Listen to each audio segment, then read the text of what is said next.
The flood crisis across northeast India is worsening. In Manipur, over 56,000 people were affected by floods on Monday alone. Authorities have evacuated nearly 4,000 residents and 77 relief camps are now operating across the state. The situation remains grim in Sikkim. The district magistrate of Mangar confirmed the rescue of 1,600 tourists from Lachung, while around 130 remain stranded in Lachen. Rescue teams are battling landslides and harsh terrain to reach them. Personnel from the NDRF, SDRF, IDBP and BRO are coordinating efforts.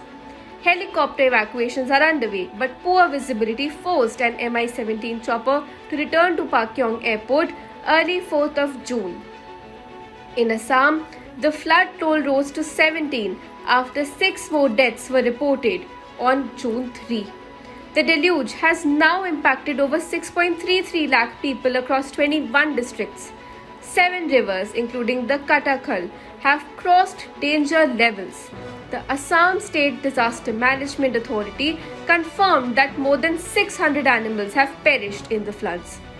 Chief Minister Himanta Biswa Sarma said Prime Minister Narendra Modi reviewed the situation and assured full central support.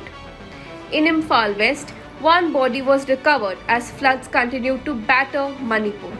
In total, over 1.64 lakh people have been affected and 35,000 homes have been damaged. Officials reported 643 affected localities and more than 80 hectares of submerged farmland. Though river levels across the Imphal Valley are dropping, Imphal East remains underwater for a 4th straight day. The situation is no better in Arunachal Pradesh. Relentless rain triggered multiple landslides, killing 11 people, including a labourer in Anjor district.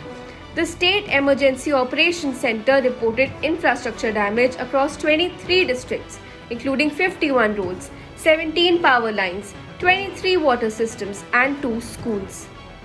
Widespread destruction has been confirmed in the Itanagar capital region and Pakke Kesang. So far, 938 people in 156 villages have been directly impacted in Arunachal.